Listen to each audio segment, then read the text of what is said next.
Hi friends, it's Lynn here, and today I'd like to show you how to make this really cute, simple and easy card using the stamp of the month, the Bee's Knees. Now, if you're not familiar with Close to My Heart stamps of the month, every month they change, and this is super cute, and you'll always see, if you have the catalog, a couple of ideas that are in here.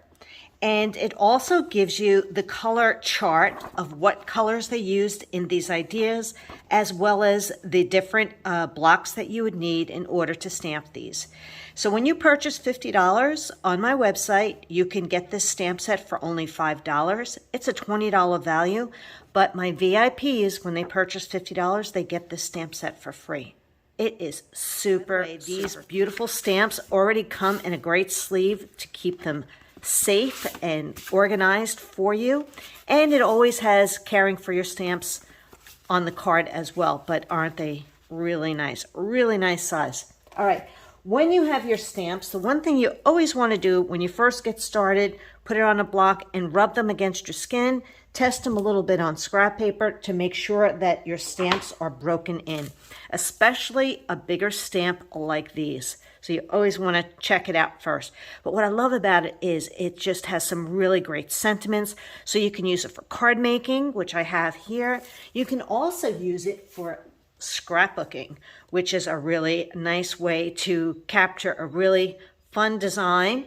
You can do 1 or 2 pages. It's up to you, but using stencils. And that's what I want to show you today. Today we're going to stencil and emboss. But this is so easy. I will be using clear embossing powder to make this, to show you this. You can see here, underneath, the bees are stamped. So I like the fact that I stamped them and I didn't have to color them in. So I already went ahead and stamped my little flower on the bottom. I have my stencil and my paper's already cut.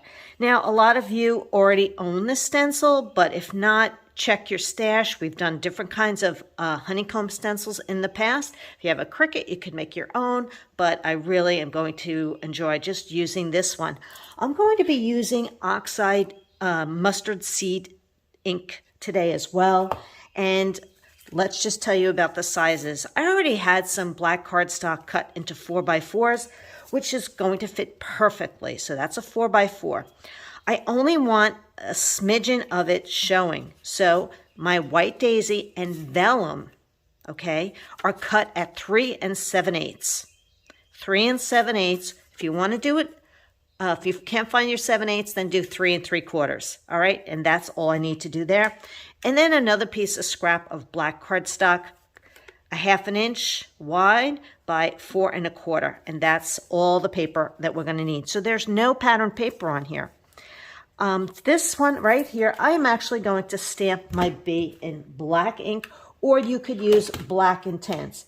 Because I'm coloring this in here with a little bit of marker, I'm going to use black intense, so that, because my markers are the gold yellow blend and dull green, and they're alcohol markers, so you want to make sure that you take care of it not blending when you're coloring it in, as far as picking up the black ink. So you can see here, I've already stamped my image a couple of times, so it's broken in, but I picked up my stamp that way to just ink it up, because it's a nice big stamp.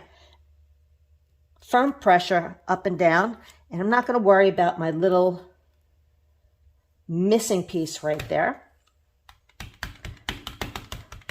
Just making sure, I should have just checked it on scrap first, which is always what I do, except this time, right? I'm on camera. But I know you like seeing me make mistakes, so that's why I'm going to keep it there. And I'm not going to worry about it, because it's really not something you're going to notice. Straight up and down. And I just want to add something else. Probably, I don't want it to be the same, but just enough.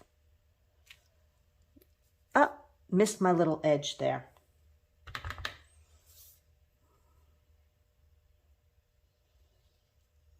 Close enough. It's going to be covered up with the honeycomb paper, But guess what? If this really bothers you, you just turn it over.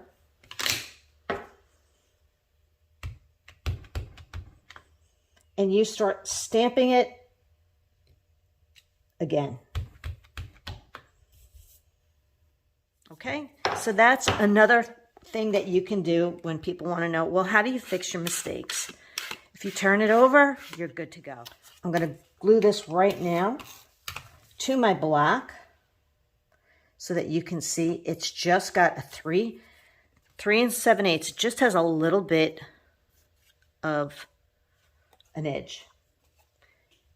And I'm actually going to glue this right now to my card. So what I do is I just center it on my card, leaving that 1/4 inch border all the way around. And that's all I'm going to do right there for now. So just put that on the side. All right, now it comes to the fun part. So here's my vellum.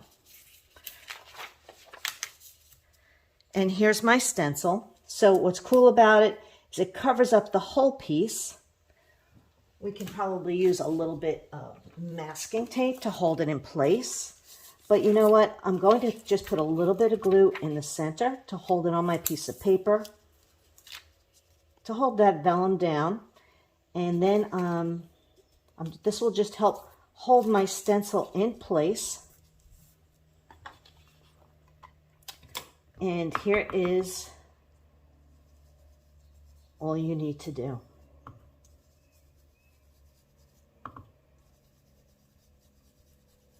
Just right on your vellum. Now, vellum is not going to,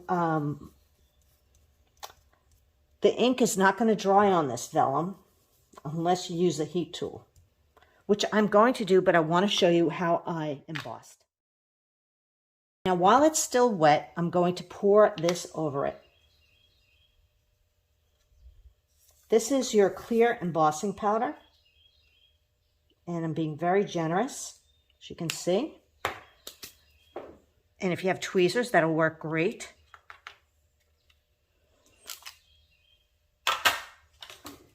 And you don't want to burn your fingers. Now, this is your heat tool. So I'm going to let it get hot first.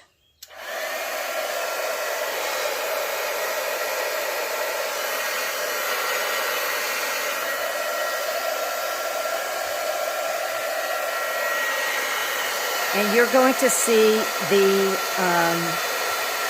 vellum solidify, actually the clear powder solidify right here on the vellum.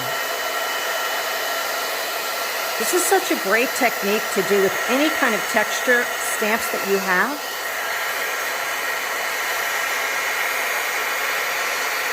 You can see I'm not holding it with my fingers because that would burn. Right? Oh, I can see it's not completely dry. So you want to make sure that there's no powder remaining. And if you overcook it, it can burn. So just be careful. It is so pretty. I don't know if you can really capture how shiny that is.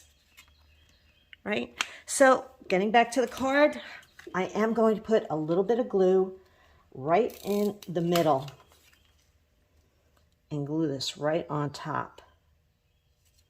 So now you can see why I wasn't really worried about imperfections. You can't really see it. If you wanted to put more glue on it, you could. If you have vellum glue, that works great. I'm just using our dots. That will hold that down. And that will hold that down a little bit. But if I can take my tape right here, that one little strip of black, and cover up the bottom.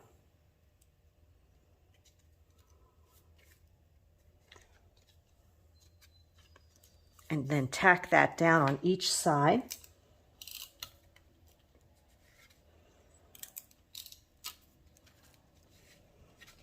And there's your card. So all I need to do is stamp my high and color in my flowers and add my yellow dots.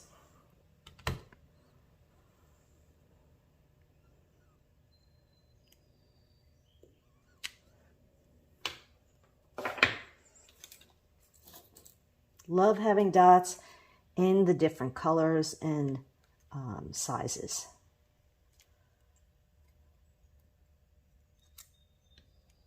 And I'm just going to use my fingers today. Oh, little. Once you have this sitting out for a while, it will not, as you can see, I can pull this away. I did not glue my edges down, so it's going to lie flat. It's just because it's hot off the press. Just color in your flowers. And all I'm going to do is use my marker right here.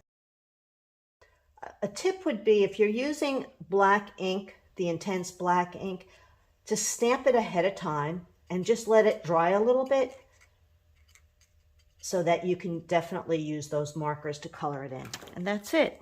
So now you can see how pretty the card looks. You can add your little black to the centers with your black pen or marker, and then you have a complete card.